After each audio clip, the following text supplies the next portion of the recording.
Let's move on, though. I want to talk to you, Cherlynn, in a segment we like to call Open Source. And you went this weekend, I believe, out to Red Hook, Brooklyn to go see a boat race. Yeah. Why don't you tell us a little bit about this and what made it special? What I went to was the Red Hook Regatta, the second one ever. And part of it was a 3D printed boat race, in which 3D printed boats were competing against each other to speed towards a target and score points. And we were very intrigued by it because I think all of us at first were like, holy crap, human-sized, like large 6-foot boats that were 3D printed, that's going to be amazing. Turns out they were 20, like more like foot long.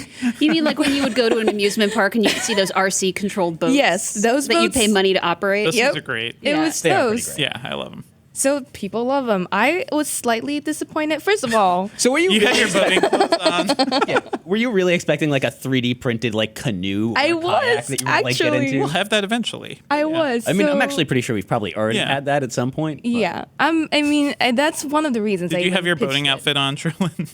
I didn't. Like a bar, right? I was warned against that afterwards. But so we were talking to the organizers of the event beforehand, and then they were like, so we'll need 2 people from Engadget to race their boat because they were going to print a boat for us to race. And I was like, I didn't think physical activity would be involved in this story. And I was very against it. I was like, I don't want to have to break a sweat. But Did you consider sending Dana in your place? actually, no, I should have. Dana's a very strong person. That's why I gave her the point. But no, anyway, eventually they were like, oh yeah, no, someone has to, use the remote control and someone has to load the boat. And I was like, oh, remote control. And then that's when I and it was like slightly less impressive, but not altogether, not newsworthy or I'm glad you did your research on this. Cherlynn. Yeah. It's a shame that, I mean, our medium right now is radio mostly or sound.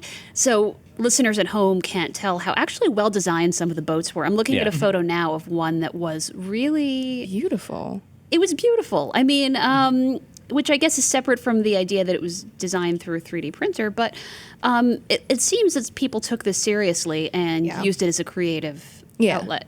One thing that I found out through the reporting of this was that this had a lot to do with a program called Digital Stewards in Red Hook, which I had never heard about, but it's been 9 years. It's been going on for 9 years now. And it's basically a nonprofit foundation that offers a fellowship to Red Hook community members, mostly African American because that's the makeup of the neighborhood, and gives them all this training in 3D printing, web design, 3D modeling, all of that really, good skills they need to have to get work in the tech industry. So was it these kids doing the? It was the boats? largely these kids. They were a huge part of the event. Most of them were the ones competing in the race, and they printed their boats as part of the project. And you got paired up I got paired up with one of them. We eventually didn't print an Engadget boat because whatever.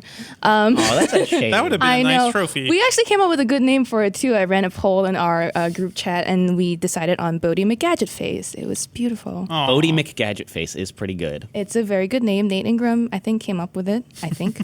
We need to go back and make this a thing that happens. We will. Okay. We'll 3D print our own boat. I got paired up with Robert Smith. He was a 21-year-old former digital steward. It was great. He's a complete stranger, and I had to immediately be like, I'm going to be your partner and help you win this race. We didn't win. We lost within the first minute.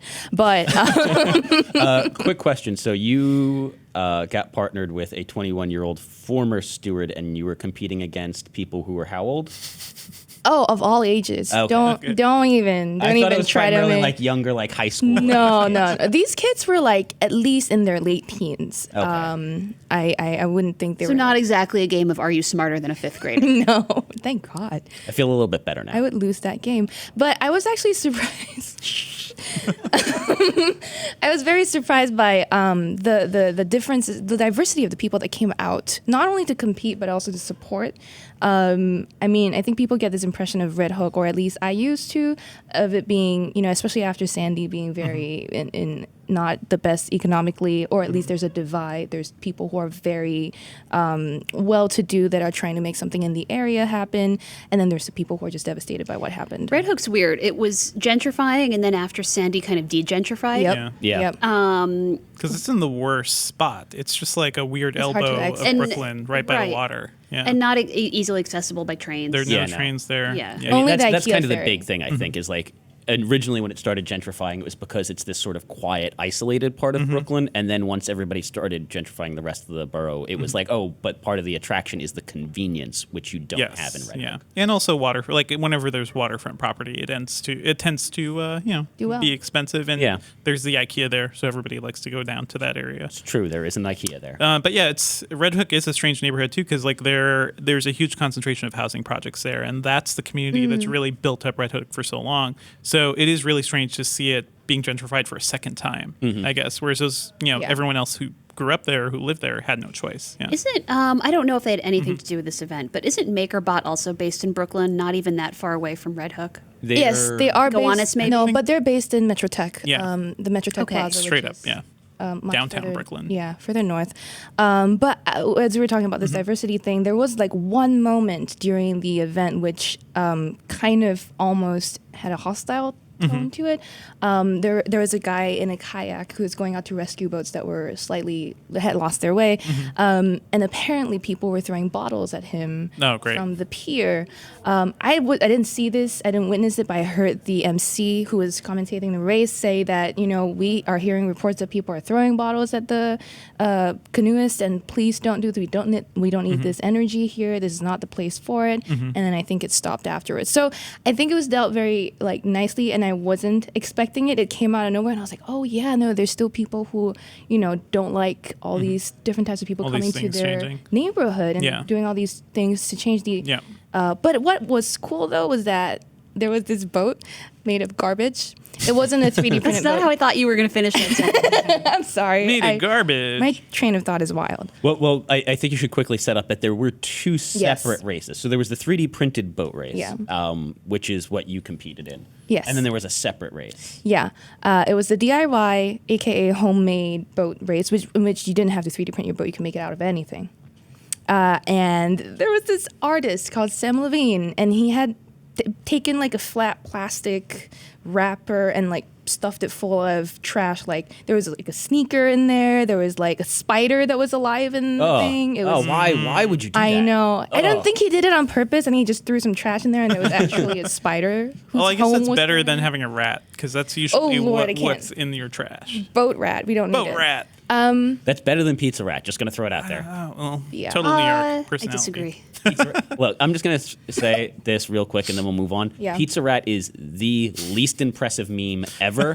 It carried that piece of pizza for like 2 steps and ran away. Terrence is jealous. I don't he did like not shoot you. that video. Yeah. He's more popular than you. That's I mean, that's fine. The person who shot that video, I think, made a lot of money off of it too, like off of Pizza Rat. Really? Yeah. God. Yes. back to the internet. Back to talking about me and my story.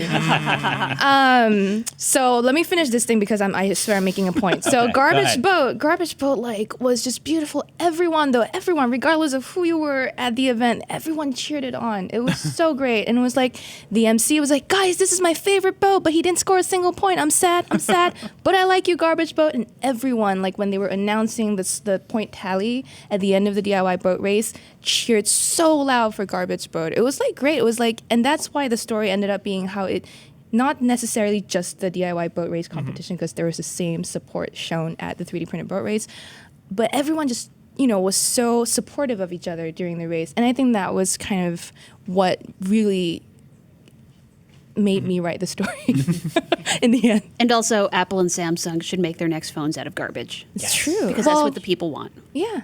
Everybody wants Samsung already did garbage phones. Oh. Sick burn. And with that. Yeah, I think Maybe that is the that'll recover. perfect place to end that and move on.